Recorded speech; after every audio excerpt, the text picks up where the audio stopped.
सरगुजा सांसद रेणुका सिंह के लापता होने के पोस्टर सोशल मीडिया पर वायरल। सांसद को लटेरी में ढूंढकर लाने वाले को 1100 रुपए का दिया जाएगा इनाम।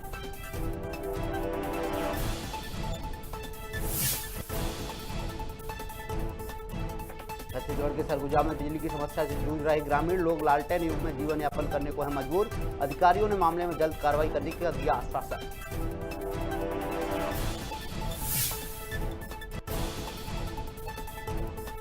रायपुर में पुलिस ने मालिक के लाखों रुपए गबन करने वाले कैशियर को किया गिरफ्तार। कैशियर ग्राहकों से पैसा वसूल कर दुकान में करता था जमा।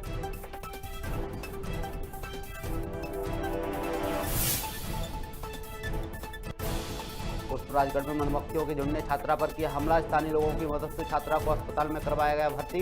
ग्रामीणों ने वन विभाग पर लगाया लापरवाही का आरोप।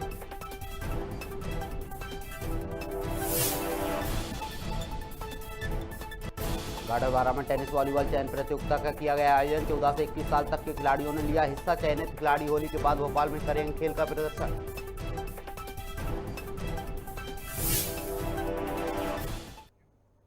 नमस्कार, मैं हूं अरुण, आप देख रहे हैं खबर भारत। खबरें विस्तार से।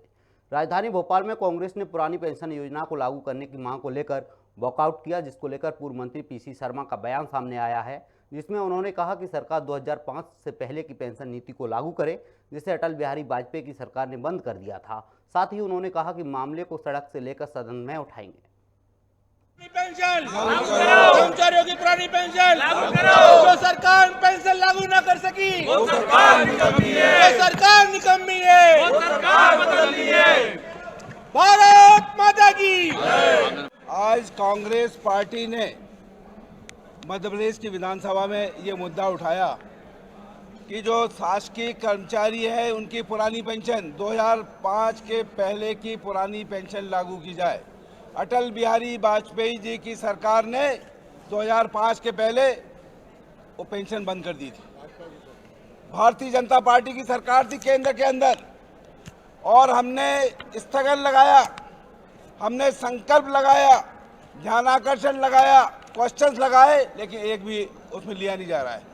जबकि कांग्रेस की छत्तीसगढ़ की सरकार, कांग्रेस की राजस्थान की सरकार, इन्होंने वो पेंशन बहाल कर दी है। छत्तीसगढ़ विधानसभा में अवैध रेत परिवहन के दर्ज प्रकरण का मुद्दा जोर शोर से उठा।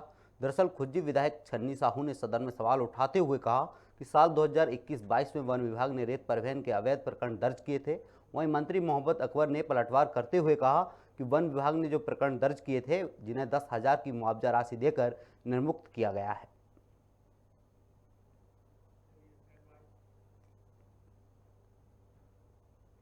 राजधानी रायपुर में सामान्य सभा की बैठक में आम जनता के लिए बजट पेश किया गया है। इस दौरान निगम महापौर एजाज ढेबर ने 1475 करोड़ रुपए का बजट पेश किया है। वहीं ढेबर ने इस बजट को घाटे का बजट मानते हुए लंग से लेकर खास लोगों के लिए एक महत्वपूर्ण बजट बताया है। साथ ही यूजर्स चार्ज का विरोध किए जाने पर उन्होंने जमकर सरकार को खरी खोटी भी सुनाई है। यूजर चार्ज को 2016 में केंद्र सरकार ने अमेंडमेंट किया। यहाँ की सरकार ने 2016 की सरकार ने यहाँ पर उसको बकायदा उसको कानून में ला के पास करके अपनी कैबिनेट से पास करके लाया। हमने पास करके लाया, 2016 का वो है, 2017 में लोग ने पास करके लाया। जो GIS सर्वे हुआ, जिसका नाम पहले आपने सुना था, हमने लाया GIS सर्वे। किसने करवाया GIS सर्वे? भारतीय जनता पार्टी के राज में GIS सर्वे हुआ, उनकी सरकार ने सर्वे करवाया। और ये जो यूजर चार्ज भी है, ये उन्हीं देन है। अब भाई आज कहां पर वो नहीं हो रहा है? हम इंदौर की बात करते हैं, हम भोपाल की बात करते हैं, क्या यूजर चार्ज की वसूली वहां नहीं हो रही है? क्या हमारे आसपास जो स्टेट की जो लगे हुए हैं, बिलासपुर, दुर्ग, क्या वहां यूजर चार्ज की वसूली नहीं हो? शहर की जनता ने हमको चुनकर भेजा है। पूरे रायपुर शहर की जनता यूजर चार्ज की मार से परेशान है। प्रॉपर्टी टैक्स को आधा करने की इन्होंने बात की थी, वो करना तो दूर की बात, अब एक साथ यूजर चार्ज सदन में उन्होंने नारेबाजी करवाई, शब्द कहलवाए। अगर हम चाहते थे एक वोट से हम ही लोगों को बुला सकते थे। हम रायपुर में महापौर एजाज ढेबर जीत के आए हैं। विकास कार्य ठप हैं। आज वार्डों, गली मोहल्लों में सड़क, बिजली, पानी के काम सब बंद पड़े हैं। कोरोना काल समाप्त होने को है, लेकिन आज भी विकास कार्य शुरू नहीं हुए हैं। आज बजट प्रस्तुत हुआ है, 2200-2400 करोड़ रुपए तक बजट नगर निगम का जा चुका था। आज वो वापस 1395 करोड़ के बजट में आ गया है। इतनी कमी बजट में जो आई है वो महापौर इसके लिए दोषी हैं, क्योंकि महापौर अपनी सरकार से पैसे नहीं ला पा रहे हैं, अपनी सरकार से पैसा लाने में सफल हुए। तुम्हारी सरकार तुम्हारे द्वार। फिल्म द कश्मीर फाइल्स पर सियासत थमने का नाम नहीं ले रही है, जिसको लेकर राजधानी भोपाल में आरएसएस संघ ने फिल्म को प्रमोट करने का फैसला किया है। आपको बता दें 26 मार्च को फिल्म फेस्टिवल में ये फिल्म दिखाई जाएगी, जिसका शुभारंभ अभिनेता अक्षय कुमार करेंगे। वहीं इस फेस्टिवल में सीएम शिवराज के मंत्रीगण भी हिस्सा लेंगे। राष्ट्रीय फिल्म फेस्टिवल 25, 26, 27 मार्च को बिशनखेड़ी माखनलाल नवीन परिसर में संपन्न होने जा रहा है, जिसमें पूरे देश से 813 फिल्में आई थी, जिसमें से 120 फिल्मों का चयन करके जो जूरी ने चयन किए हैं उनका वहाँ स्क्रीनिंग होने वाला है। बीच में 8 क्लास उसके मास्टर क्लास होने वाले हैं। उसके लिए आप सब लोगों को हमेशा जैसा मौका मिलता है उसमें कभी आइए। वहाँ एक मीडिया सेंटर बनाया है, उस मीडिया सेंटर में आप आएंगे, आप समाचार प्राप्त करेंगे और उसका उद्घाटन 25 की शाम को 6 बजे अक्षय कुमार जी की उपस्थिति में होने वाला है। अभी तक भोपाल सांसद साध्वी प्रज्ञा सिंह ठाकुर भोपाल कोर्ट पहुंची, जहां उन्होंने अपने बयान दर्ज कराए हैं। वहीं मीडिया से बातचीत करने के दौरान उन्होंने कहा कि कांग्रेस ने हमारे ऊपर षड्यंत्र करके मालेगांव ब्लास्ट का आरोप लगाया था, जिसके कारण पूरे मुस्लिम वर्ग ने मुझे अपना दुश्मन मान लिया। जिसके बाद उन्होंने मुझे बार बार टारगेट किया। साथ ही उन्होंने हिजाब और द कश्मीर फाइल्स पर भी प्रतिक्रिया दी। उनको सबको जिस प्रकार से प्रताड़ित करके मारा है, वो सच्चाई इतने वर्षों बाद माननीय मोदी जी के शासन में आई है। 370 हटा है और उसके बाद ये सब हो रहा है, तो फिल्म बनाने की भी हिम्मत कोई नहीं कर पाता था, सच कहने की हिम्मत नहीं कर पाता था। लेकिन वहाँ से आए हुए जो कश्मीर से भगाए गए लोग, मजबूर करके भगाए गए लोगों के ऊपर जिस प्रकार से वो अभी तक प्रताड़नाएं सहन कर रहे हैं, अपने जीवन बड़ा कष्टमय जीते हैं, उसको प्रस्तुत किया और जितने अत्याचार उन्होंने किए वो प्रस्तुत किया है।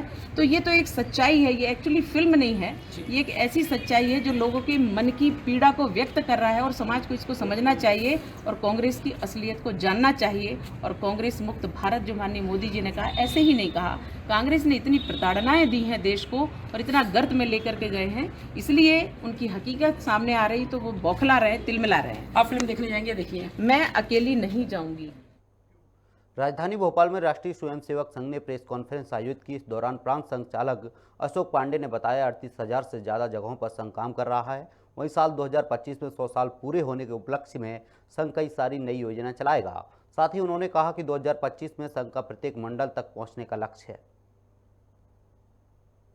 राष्ट्रीय स्वयंसेवक संघ की 2 महत्वपूर्ण बैठकें वर्ष में होती हैं। अक्टूबर में कार्यकारी मंडल और मार्च में अखिल भारतीय प्रतिनिधि सभा। अभी हाल में 11, 12, 13 मार्च को गुजरात के कर्णावती के पिराना स्थान पर यह बैठक संपन्न हुई। 3 दिन चली इस योजना में 1275 महत्वपूर्ण कार्यकर्ता पूरे देश से अपेक्षित थे। 1211 उपस्थित हुए, शेष कुछ बीमारी के कारण, अन्य व्यस्तताओं के कारण नहीं आ पाए। 94% उपस्थिति थी इसकी। 400 कार्यकर्ताओं को संख्या की दृष्टि से कम किया गया था। अपेक्षित वो भी थे, पर स्थान के देखते हुए। सरगुजा सांसद रेणुका सिंह के लापता होने के पोस्टर सोशल मीडिया पर जमकर वायरल हो रहे हैं। पोस्टर में लिखा है, सांसद को लटोरी में ढूंढकर लाने वाले को 1100 रुपए का इनाम दिया जाएगा। ये पोस्टर भाजपा मंडल अध्यक्ष लटरी ने जारी किए हैं।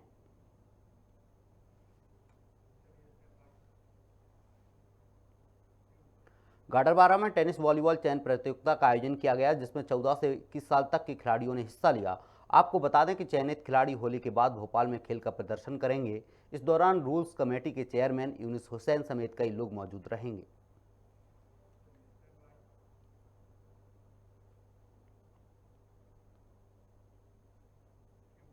मध्य प्रदेश के बीनागंज में खंडेलवाल समाज की महिलाओं ने होली मिलन समारोह का आयोजन किया, जिसमें महिलाओं ने एक दूसरे को गुलाल लगाकर होली की शुभकामनाएं दी। साथ ही कार्यक्रम में महिलाओं ने अनेकों प्रस्तुतियां दी और स्वल्पाहार भी किया। आज हम सब सखी सहेली क्लब की ओर से हमने फाग उत्सव का कार्यक्रम श्री राकेश जी माठा के घर पर किया और इसमें छोटे छोटे बच्चे कृष्ण और राधा बने और फूलों की होली हुई, रंग गुलाल से भी सबने आराम से होली खेली।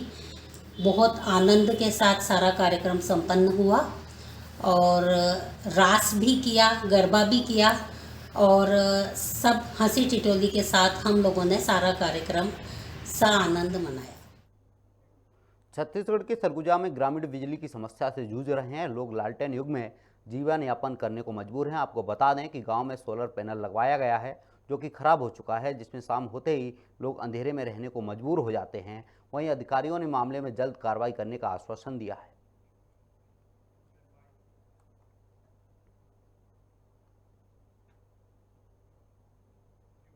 नरसिंहपुर के गाडरबारा में सीताराम महायज्ञ का समापन हुआ, जहां लाखों की संख्या में भक्तों ने दर्शन किए, जिसमें 40,000 भक्तों के बीच प्रसाद का वितरण किया गया। आपको बता दें कि जिला कलेक्टर के दिशा निर्देश में प्रशासनिक व्यवस्थाएं कराई गई थी। यज्ञ बहुत बढ़िया तरीके से संपन्न हुआ। हाँ। और बड़ी मात्रा में श्रद्धालु यहाँ आए। अच्छा, कैसा यज्ञ आपने देखा है? ऐसा यज्ञ पहले कभी नहीं देखा इस महाराष्ट्र में। और यहाँ की व्यवस्था बहुत अच्छी रही और श्रद्धालुओं को किसी प्रकार की कोई दिक्कत नहीं हुई। लगभग कितने भक्तों ने दर्शन किए होंगे? यहाँ पे लगभग लाखों की संख्या में दर्शन किए। मजेड़ी जी बताएं कैसा रहा यज्ञ आपके क्षेत्र का? ये यज्ञ अविस्मरणीय है कहना चाहिए आपको। हाँ। और ऐसे आयोजन होते रहे और ये नर्मदामयी की कृपा और फांसी वाले दादाजी के मार्गदर्शन में हुआ। मध्य प्रदेश के नैनपुर में विश्व उपभोक्ता दिवस पर कार्यक्रम का आयोजन किया गया। कार्यक्रम की शुरुआत दीप प्रज्वलित कर की गई। आपको बता दें कार्यक्रम का आयोजन खाद्य नागरिक आपूर्ति एवं उपभोक्ता संरक्षण विभाग मंडला ने किया था, जिसमें विद्युत विभाग के अधिकारी समेत अन्य विभाग के कर्मचारियों ने हिस्सा लिया।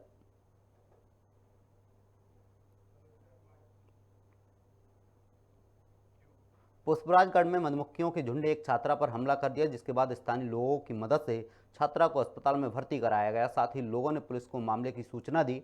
फिलहाल छात्रा की हालत गंभीर बनी हुई है। वहीं ग्रामीणों ने वन विभाग पर गंभीर आरोप लगाए हैं।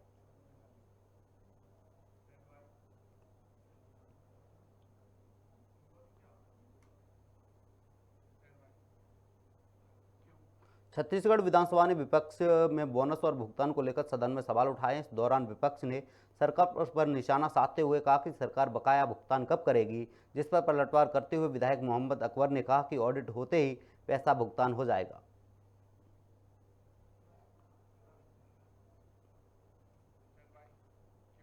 मध्य प्रदेश के गाडरबारा में होली को लेकर शांति समिति की बैठक का आयोजन किया गया। इस दौरान एसडीएम सृष्टि जयंत देशमुख ने सभी विभागों को दिशा निर्देश दिए। साथ ही पुलिस विभाग को निर्देशित करते हुए बताया कि पहले से ही उक्त स्थान को अपने अनुसार पॉइंट निर्धारित कर सुरक्षा व्यवस्था प्रदान की जाए। तो आपके बीट रहेंगे, वहाँ पे जो बीट प्रभारी हैं थाने से, उनका आप नंबर नोट कर लीजिएगा कि कोई भी समस्या हो तो आप तुरंत कॉल कर सकते हैं। वो थाने में ना मिले तो 100 डायल है जो घूमती है ही, और डीजे साउंड वाला जो सिस्टम निकाला है उसको बोले गाने अच्छे बजाएं या गाने कहीं भी बजाएं तो अच्छे बजाएं, शांतिपूर्ण अच्छा माहौल लगे।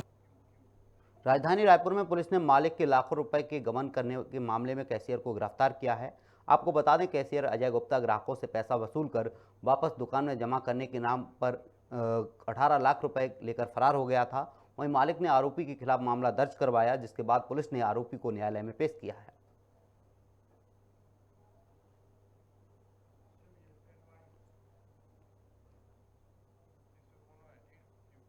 मध्य प्रदेश के सिंगरौली में सरकारी जमीन में ग्रामीणों ने अवैध तरीके से कब्जा कर रखा था, जिसके बाद राजीव गांधी मिशन के तहत इसकी खुदाई की गई, जिसमें गांव वालों ने विरोध कर पट्टा निरस्त कराया। वहीं गांव वाले इसे फर्जी तरीके से कराए गए पट्टे का लगातार विरोध करते नजर आ रहे हैं। आपको बता दें तालाब हमारे यहाँ जो 2 है ये शासकीय थी, इसको पट्टा करा लिया गया है, ये गलत है। और हमने आवेदन कलेक्टर को दिया, कलेक्टर साहब ने बोले आश्वासन दिया कि जल्द से जल्द इसकी जांच करवाएंगे और कार्रवाई करवाएंगे, लेकिन अब आज तक कुछ नहीं हुआ। आवेदन दिया आपको कितना दिन हो गया? हमने आवेदन दिया है 10वें महीने में, 5/10 को दिया। आज तक कोई जानकारी नहीं मिली। तहसीलदार और एसडीएम से भी मिले, बोले कि करवा रहे हैं, आज तक कुछ भी नहीं हो रहा है। ये तालाब कब बना था और इससे कब पट्टा कराया गया? इसे ये पट्टा फौजरी करा है जो 97 की बोली चलत रहे हर साल के पंचायती, वही 97 जने की बोली भर वही पर वन कायम कर लेहन पटवारी, ओकरा मिसिल बना कर पट्टा बना दें फौजरी अपने समधिनी के नाम से। ये आपको जो ये पोखरी की फोटो दिखाई जा रही है, ये सरकारी जमीन इधर का थी, भी दिखा दीजिए, उधर का। सरकारी पोखरी थी। ये इसमें क्या हुआ है कि इसको फर्जी तरीके से दस्तावेज लगा के पटवारी द्वारा इसका पट्टा करा लिया गया है।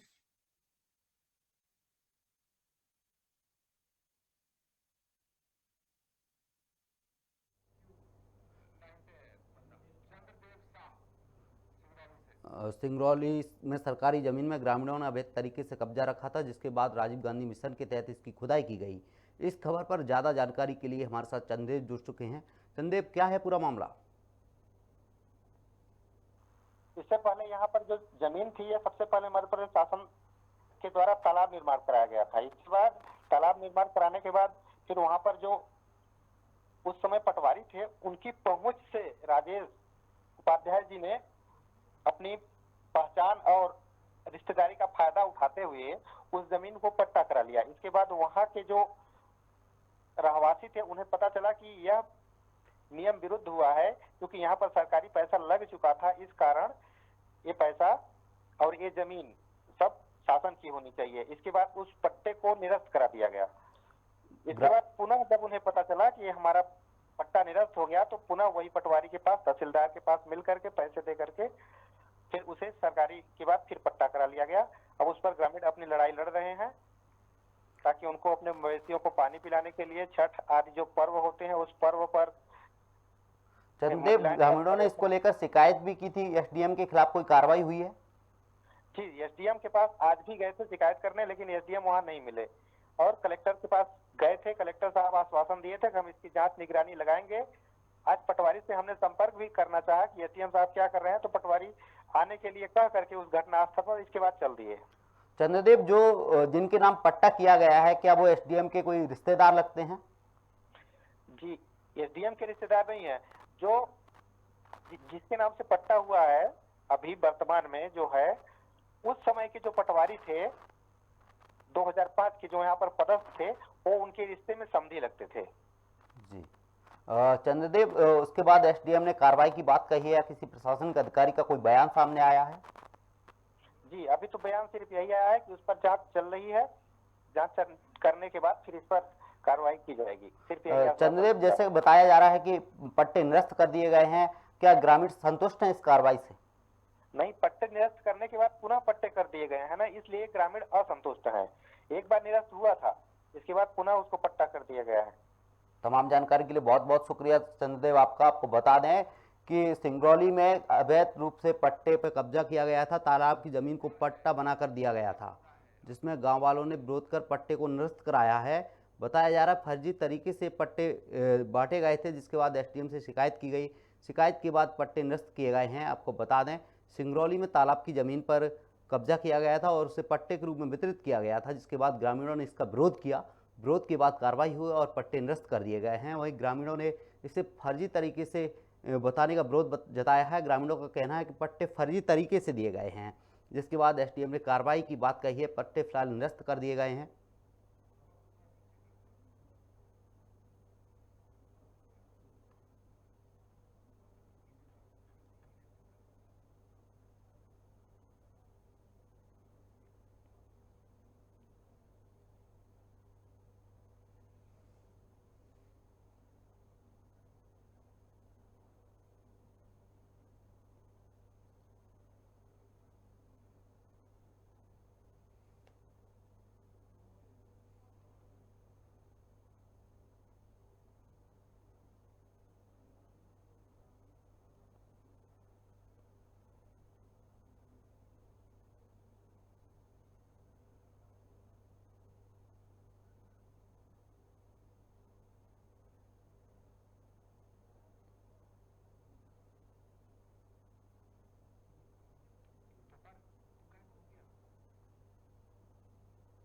मध्य प्रदेश के सिंगरौली में सरकारी जमीन में ग्रामीणों ने अवैध तरीके से कब्जा कर रखा था, जिसके बाद राजीव गांधी मिशन के तहत इसकी खुदाई की गई, जिसमें गांव वालों ने विरोध कर पट्टा निरस्त कराया है। वहीं गांव वालों ने इसे फर्जी तरीके से कराए गए पट्टे का विरोध किया है। आपको बता दें, सिंगरौली में फर्जी तरीके से पट्टे वितरित किए गए थे। तालाब की जमीन पर ये पट्टे वितरित किए गए थे, जिसके बाद ग्रामीणों ने इसका विरोध किया। उसके बाद पट्टे निरस्त किए गए हैं। ग्रामीणों का कहना है कि गांव में कुछ चुनिंदा लोगों को ये पट्टे दिए गए थे, सरकारी ज़मीन पर ये पट्टे दिए गए थे, जिसके बाद ग्रामीणों ने इसका विरोध किया। उसके बाद फिलहाल पट्टों को निरस्त कर दिया गया है। आपको बता दें, सिंगरौली में अवैध तरीके से पट्टे वितरित किए गए थे। सरकारी ज़मीन पर कुछ लोगों ने कब्जा कर रखा था। तालाब की ज़मीन बताई जा रही है। राजीव गांधी मिशन के तहत इस तालाब की खुदाई भी की गई थी, जिससे गांव वालों ने विरोध कर पट्टे निरस्त करा दिए हैं। फर्जी तरीके से पट्टे का मामला आया है, जहां ग्रामीणों ने इसका विरोध किया है।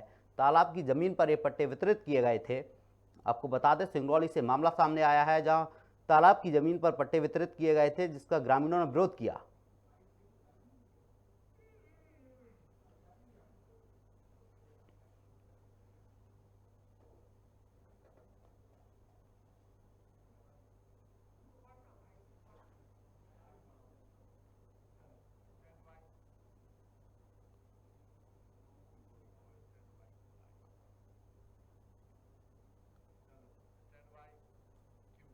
छत्तीसगढ़ के सूरजपुर में भाजपा नेता का एक पोस्ट सोशल मीडिया पर जमकर वायरल हो रहा है, जिसमें पूरे संभाग भर में कमेंट आ रहे हैं। वहीं कांग्रेस ने जिला प्रवक्ता रामकृष्ण ओझा ने चुटकी लेते हुए कहा कि हम तो पहले से ही अपने क्षेत्र के सांसद को ढूंढ रहे थे, लेकिन उनकी ही पार्टी के नेता ने उनके गायब होने की बात की पुष्टि की है।